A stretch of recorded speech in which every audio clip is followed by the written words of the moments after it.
I have started the MCQ portal for the students who are appearing for the UGC NET and other library professional students.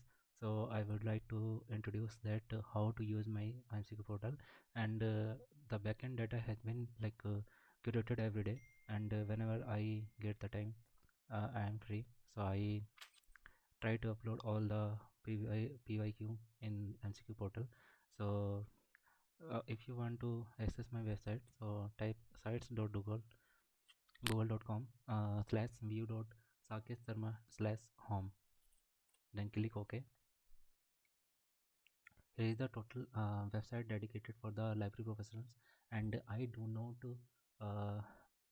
charge any type of money or anything else. So it is totally free to all of them. And Here is the MCQ portal, and the portion has been divided into these parts. If you want to ignore Billis and Emlis MCQs, so the MCQ that has been provided in this portal, it is basically the compilation of the Billis and Emlis MCQs syllabus. And second one is that is EPG पाठशाला. जो भी topic आपके EPG पाठशाला में है उनको differently modules में बांटा गया एंड पेपर्स में. तो अगर जिसको EPG पाठशाला एक्सेस करनी है तो आप इससे कर सकते हैं. अदर एग्ज़ाम्स का मतलब होता है कि वो सारे एग्ज़ाम्स जो कि PYQ मतलब प्रीवियस ईयर में हो चुके हैं for the different positions to be held.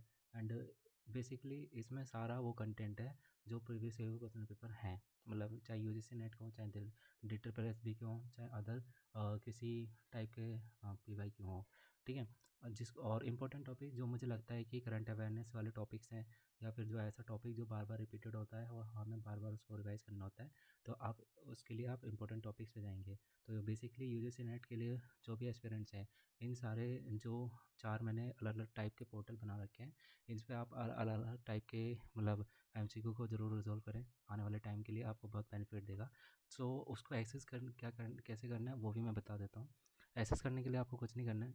अगर आप EPG पाठशाला पे एक्सेस अप्लाई करो मतलब MCQ सॉल्व करोगे, तो EPG पाठशाला पे क्लिक करना है. तो ये वेब स्क्रिप्ट पे पोर्टल बनाया गया है, जिसमें जो बैकएंड डाटा है वो आपका सीट में डाला जाता है, यानी कि जो गूगल सीट है, और डायरेक्टली यहाँ पे इंटरफेस पे वो ऑटोमेटिकली फैच कर लेता है और उसे MCQ को फॉर्मेट में आपको देता है. ठीक है.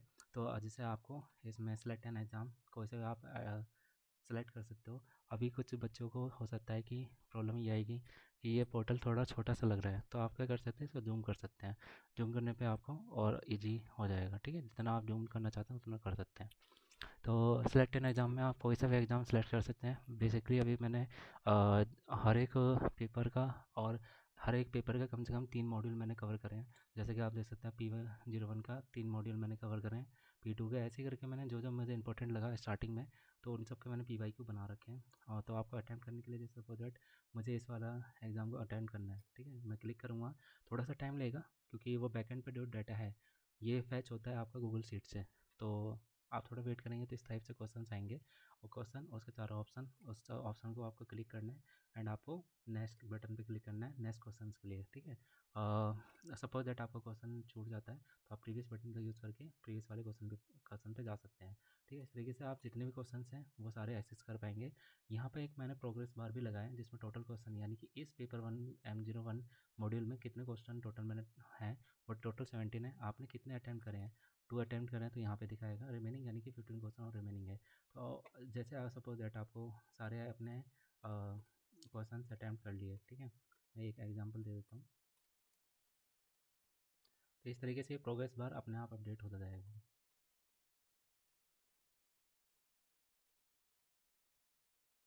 ठीक है. इस तरीके से ये सारे क्वेश्चन अटैम्प्ट हो गए, रिमेनिंग जीरो नहीं है. तो आगे ये मूव करेगा ही नहीं, यानी प्रीवियस में जा सकते हो ना, नेक्स्ट नहीं. यानी कि यहाँ क्वेश्चन का एंड हो चुका है.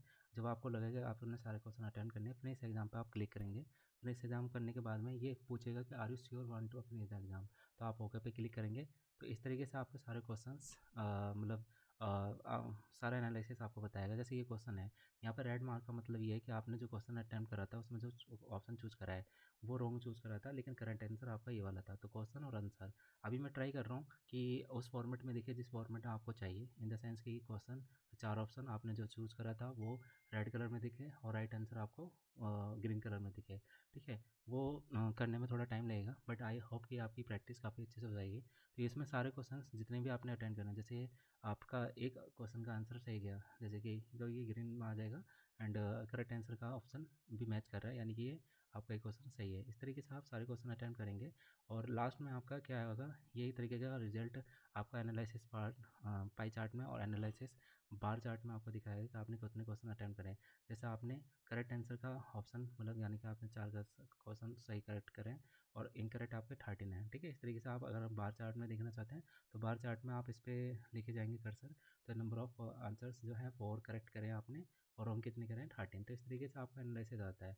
अब इसके बाद में क्या होता है कि इस पोर्टल को मैंने किस इस तरीके से डेवलप करा है कि आप जब जो भी एग्ज़ाम डेडिकेट मतलब करेंगे तो उसके बाद में जब आप एंड पे आते हैं तो यहाँ पे एक स्टार्ट अगेन का बटन होता है।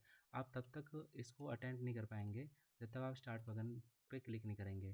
तो इसमें लिखा रहा हो you have already completed this exam, please start a new exam, यानी कि इसके लिए आपको क्या करना पड़ेगा, नीचे आना स्क्रॉल करना पड़ेगा और यहाँ स्टार्ट अगेन का बटन दे रखा है, यानी कि इस क्वेश्चन का फिर तो ऐसे ही पेपर को या अदर पेपर्स को आपको अटेम्प्ट करना है तो उसके लिए आपको स्टार्ट अगेन पे क्लिक करना ही पड़ेगा। ठीक है, स्टार्ट अगेन पे जैसे ही क्लिक करेंगे ये रीसेट हो जाएगा और फ्रंट एंड पे वैसे ही आ जाएगा जिस तरीके से पहले था।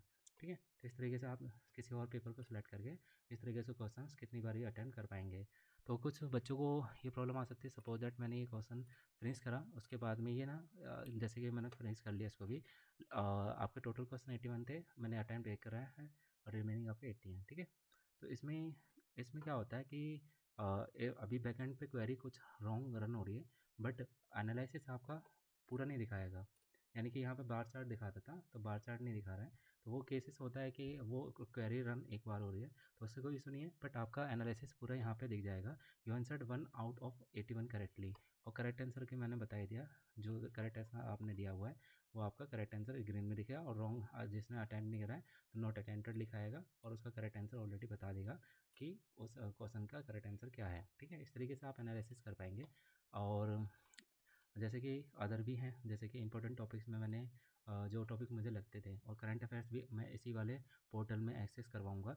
जैसे कि फॉर एग्ज़ाम्पल मैंने अभी हमारा one nation one subscription approve कर दिया गया है मिनिस्ट्री ऑफ एजुकेशन से। तो इस तरीके से जो भी टॉपिक्स हैं जो मुझे लगता है कि रिपीटेडली आते हैं, and second one thing is that कि ये करंट अफेयर्स भी आपका कवर करेगा। जैसे one nation one subscription, CISR, NIS, CPR, इसमें भी कुछ नए अगर चीज़ें आई हैं तो इसमें डल जाएंगे। ठीक है, और जैसे कि ओपन AI अभी नया टॉपिक है, काफ़ी चल रहा है, डेली हो गया, गूगल जेमिनी हो गया, AI NLP NLM हो गया, ओपन एसे जर्नल्स हो गए, है ना, ये कई सारे ऐसे टॉपिक हैं जो नए हैं। जैसे इफ़ला अवार्ड्स हो गया, इफ़ला अवार्ड्स में भी कुछ अगर नए अवार्ड्स दिए गए हैं तो वो सारा मैं इसी में कवर करता हूँ। तो आपको कुछ नहीं करना है, उस टॉपिक पे जाना है, ऑलरेडी उसमें न्यू क्वेश्चंस भी ऐड होंगे। तो अगर जिसको करंट अफेयर्स भी तैयार करना है तो आप इस वाले पोर्टल पे जा सकते हैं जिसमें इंपॉर्टेंट टॉपिक्स वाले में EPG पाठशाला हो गया, इग्नू में अभी मैं डाल रहा हूँ क्योंकि इसमें टाइम लगेगा, क्यूरेट करने में टाइम लगता है। ठीक है, क्योंकि गूगल शीट में वो जो फॉर्मेट है उसको फॉर्मेट में लेके आना पड़ता है। तो आप इसमें अभी मैंने केवल MLI के क्वेश्चंस पेपर डाले हैं, मतलब in the sense unit 1 unit 2 के वाइज में। तो अभी ये इनकम्प्लीट है, बाकी पोर्टल आपके वर्किंग में है और ये भी पोर्टल वर्किंग में, लेकिन इसमें कम है। अदर एग्जाम्स में आपको UGC नेट के प्रीवियस ईयर के क्वेश्चन पेपर भी अटैम्प्ट करने को मिल जाएंगे। जैसे कि आपका इसमें जैसे कि UGC नेट जून 2024 का है, UGC नेट दिसंबर 2023 का है। तो इस तरीके से मैं और भी क्वेरिट कर रहा हूँ जितने मेरे से क्वेरिट हो पाएंगे, एंड इस तरीके से आप मतलब अलग अलग एग्जाम्स को मतलब अटेंड कर पाएंगे। तो अभी इसमें थोड़ा और बच्चों को हो सकता है कि अरे ये तो सही से दिख नहीं रहा है, थोड़ा सा मतलब आप मेहनत कर लीजिए। लिस्ट 1 का ये ऑप्शन ये दे रखे, ठीक है, और लिस्ट 2 का आंसर से ऑप्शन ये दे रखे, आपको इन सबको मैच कराने हैं। ठीक है, इस तरीके से क्वेश्चन अभी मैं इनका फॉर्मेटिंग भी देखूंगा, थोड़ा टाइम लगेगा क्योंकि टाइम मिल नहीं पा रहा है। तो इस तरीके से आप अलग अलग एग्ज़ाम जो UGC नेट का तो मैंने 3 पेपर डाल दिए और मैं ट्राई करूँगा कि लास्ट मतलब जो एग्ज़ाम कंडक्ट होने वाला हुआ उससे पहले मैं ये क्वेश्चन पेपर्स भी सारे कवर कर पाऊँ। एंड आप लोगों का भी इनवाइट कर रहा हूँ कि आप प्रीवियस ईयर क्वेश्चन पेपर मुझे दीजिए और ट्राई करिए कि मुझे रिजॉल्व करके दीजिए ताकि मैं उसको, मेरे को सर्च करने से ज़्यादा बेटर यानी कि मैं उसको वेरीफाई कर पाऊँ केवल। ठीक है, तो thank you so much. And जो भी आपकी क्वेरी है, जैसे कि आप लोगों को क्या लगता है कि और क्या नई चीज़ें इसमें डाली जा सकती हैं, तो इसके लिए आप ये यूज़ कर सकते हैं। और एक चीज़ को और ध्यान रखिएगा, ये एमसीक्यू पोर्टल जो है वो केवल अब तो मतलब गूगल वेब ब्राउज़र में ही चलेगा, या फिर आपका क्रोम ब्राउज़र, मतलब जो इन द सेंस कि स्टैंडर्ड ब्राउज़र में ही चलेगा। तो इसके लिए आप या तो क्रोम ब्राउज़र यूज़ करिए, या फिर नेटस्केप, मतलब जो आपका माइक्रोसॉफ्ट का नेट ब्राउज़र है। एंड आप मोजिला फायरफॉक्स भी यूज़ कर सकते हैं, यानी कि स्टैंडर्ड ब्राउज़र। अगर आप टेलीग्राम के अंदर या फिर व्हाट्सएप के अंदर या किसी के अंदर एक्सेस करेंगे, तो वो सिक्योरिटी पर्पज़ की वजह से, क्योंकि गूगल इसके ऐप स्क्रिप्ट पे बना है, तो ये क्या करता है कि जो स्टैंडर्ड ब्राउज़र को ही एक्सेस देता है ताकि सिक्योरिटी ब्रीच ना हो। दैट्स वाई ये एमसीक्यू पोर्टल केवल आपके उसी ब्राउज़र्स में चलेंगे जो स्टैंडर्ड ब्राउज़र्स हैं, Mozilla Firefox, Google Chrome, and जो माइक्रोसॉफ्ट का है ना। और कोई जैसे ओपेरा मिनी हो गया, इन सब में चलेगा, बट आपका जो भी ऐप्स के अंदर इनबिल्ट ब्राउज़र होता है उसमें काम नहीं करेगा ये।